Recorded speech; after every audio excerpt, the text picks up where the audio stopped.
The autumn air carried a particular crispness across Louisville, Kentucky that Saturday morning in 1997. 9-year-old Emma Matthews sat at the kitchen table, her legs swinging beneath her chair as she carefully cut out an article from the local newspaper. Her mother, Sarah, peered over her shoulder with mild curiosity. "What's got you so interested, sweetheart?" Sarah asked, placing a glass of orange juice beside her daughter's meticulous work. Emma held up the newspaper. Clipping. "Muhammad Ali is going to be at the community center tomorrow. It says he's doing a special talk for kids and families." Her eyes sparkled with excitement. "Can we go, Mom? Please?" Sarah took the clipping, examining the details. Muhammad Ali, Louisville's most famous son, would indeed be making a rare public appearance. Despite his advancing Parkinson's disease, he occasionally participated in community events, especially those involving children. "Well, I don't see why not," Sarah said with a smile. "Your father and I were just talking about doing something special this weekend. If this story has already made you feel something, no matter how small, don't leave without giving back. Comment and tell me where you're watching this video from and subscribe to the channel." Emma's father, Robert, a history teacher at the local high school, entered the kitchen carrying a stack of papers to grade. "What's this about weekend plans?" he asked, setting his work down on the counter. "Muhammad Ali is coming to town," Emma announced, practically bouncing in her seat. "Mom says we can go see him." Robert's face lit up. He had grown up watching Ali's fights, admiring not just his athletic prowess, but his convictions and principles. That would be something special, he agreed. "Ali isn't just a boxing champion, Emma. He's a man who stood up for what he believed in, even when it cost him dearly." Emma listened intently as her father explained how Ali had refused military service during the Vietnam War based on his religious beliefs, how he had been stripped of his heavyweight title and banned from boxing for 3 years during his prime. "He sacrificed everything for his principles," Robert explained. "There's a lot we can learn from someone like that." That night, Emma couldn't sleep. She tossed and turned, her mind racing with questions. She had been learning about different religions in school, and lately she'd been wondering about faith and what it meant to truly believe in something. Her parents had always encouraged her curiosity, telling her that asking questions was the path to understanding. "If I get to ask Muhammad Ali one question," she whispered to herself in the darkness, "I want it to be something important." Afiwi Community Center hummed with anticipation the following afternoon. Families filed into the modest auditorium, which had been transformed with a small stage and rows of folding chairs. Emma clutched her father's hand as they navigated through the crowd, her mother following closely behind. "There are so many people," Emma observed, suddenly feeling small amidst the gathering. The room was indeed filling quickly. Parents with children of various ages, elderly couples who had likely followed Ali's career from its beginnings, and local officials eager to be associated with the hometown hero's appearance. They found seats near the middle of the room, not too close but not too far from the stage. Emma sat between her parents, her legs once again swinging nervously as she waited. She had dressed carefully that morning, wearing her favorite blue dress with white polka dots and a matching ribbon in her hair. "Do you think he'll take questions from kids?" she asked her mother, worry creasing her brow. "What if I raise my hand and he doesn't pick me?" Sarah smoothed Emma's hair.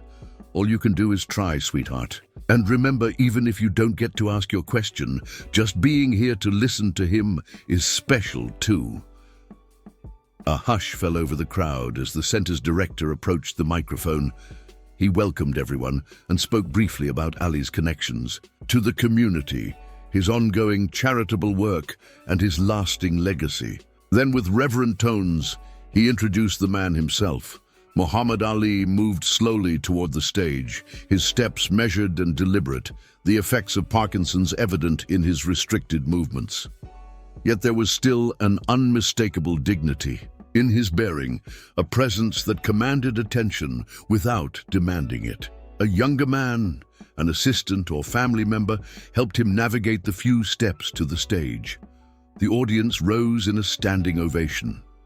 Emma stood on her chair to see over the adults in front of her father keeping a steadying hand on her back.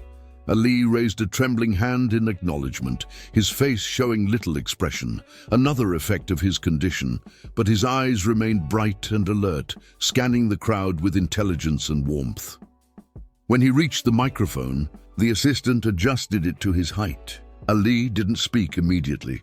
He let the moment breathe, allowing the applause to fade naturally rather than cutting it short. Emma watched, transfixed by his patience, by the way he commanded the room without saying a word. When he finally spoke, his voice was soft, affected by his illness, but clear enough to be heard throughout the now silent room. "Thank you," he said simply. "It's good to be home." Those 5 words carried such weight that Emma felt them like a physical presence.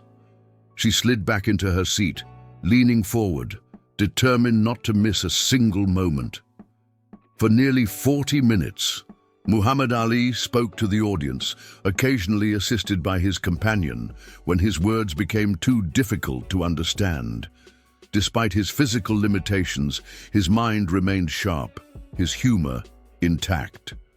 He told stories from his childhood in Louisville, shared wisdom gleaned from his extraordinary life, and emphasized the importance of standing up for one's beliefs. "The service you do for others," he said in his measured cadence, "is the rent you pay for your room here on earth." Emma absorbed every word, finding herself moved by this man who had accomplished so much, yet remained so connected to his roots, so devoted to giving back.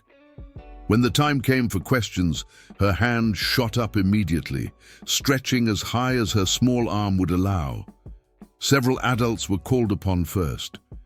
They asked about his most memorable fights, his thoughts on current boxing champions, his advice for young athletes. Ali answered each question thoughtfully, sometimes with seriousness, sometimes with the playful wit that had made him as famous outside the ring as within it. Then, as the session was nearing its end, Ali's gaze fell on Emma. He pointed to her, and the assistant brought a wireless microphone to where she sat. Emma stood, suddenly aware of hundreds of eyes upon her. Her throat felt dry, but she remembered her father's words from that morning, "Speak from your heart, and you'll never go wrong." "Hello, Mr. Ali," she began, her voice small but clear. "My name is Emma Matthews. I'm 9 years old."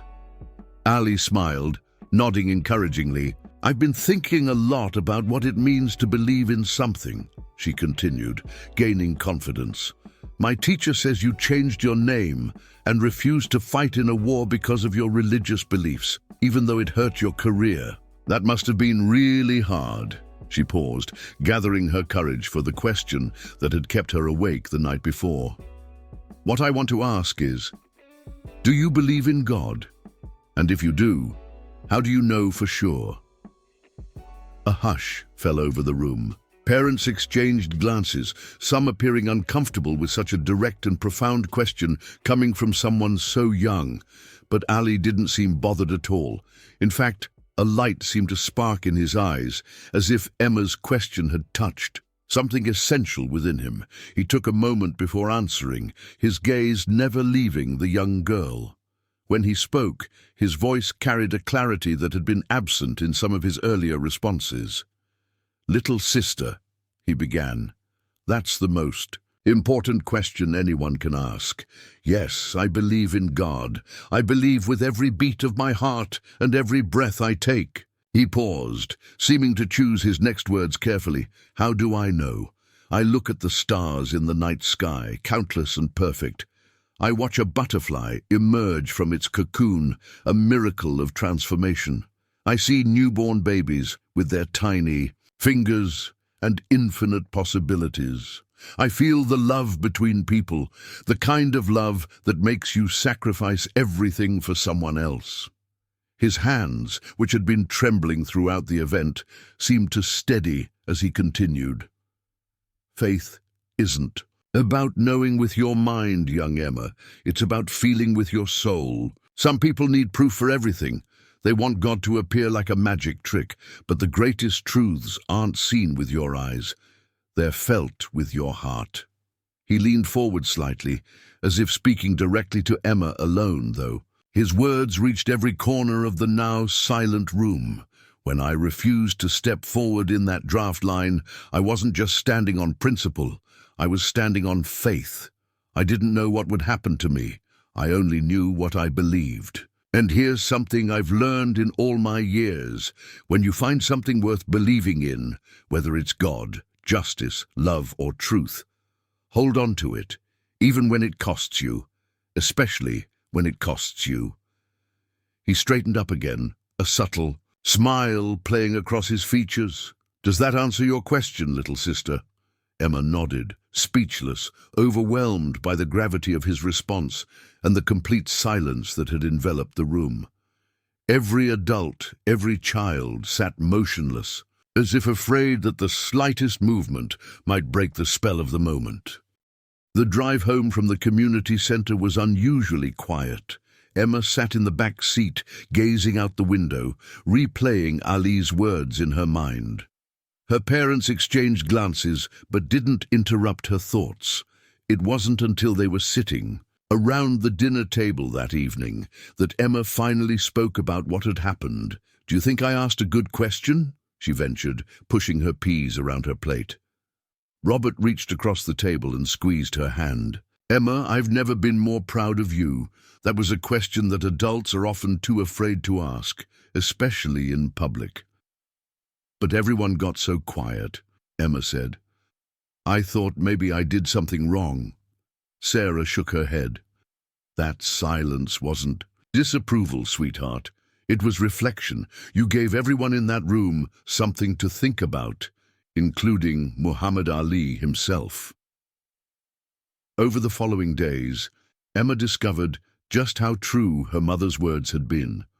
Her teacher mentioned the event in class, praising Emma's courage. A local newspaper ran a small piece about the Q&A session, specifically highlighting the exchange between the boxing legend and the 9-year-old girl. A week later, an envelope arrived addressed to Emma. Inside was a photograph of Muhammad Ali, in his prime, standing victorious in the boxing ring. Across the bottom, in slightly shaky handwriting, were the words, "To Emma, keep asking the important questions, Muhammad Ali."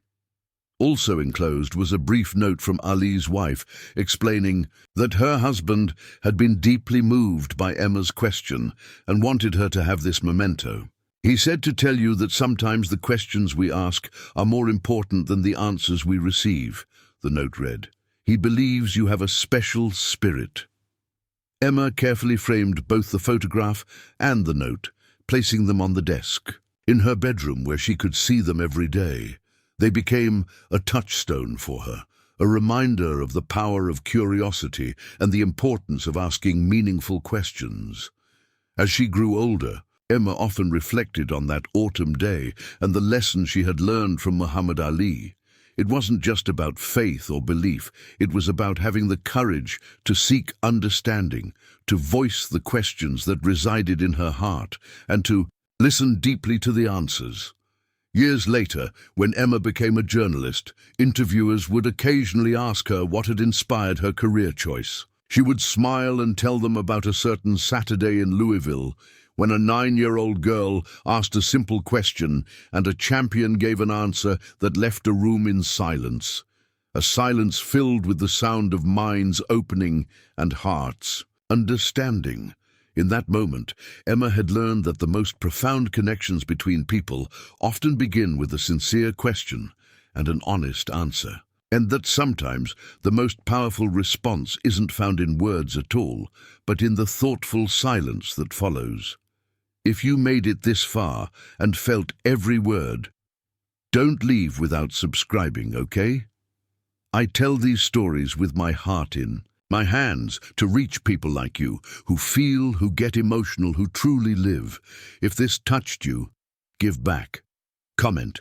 Subscribe. Come be part of this family with me until the next video.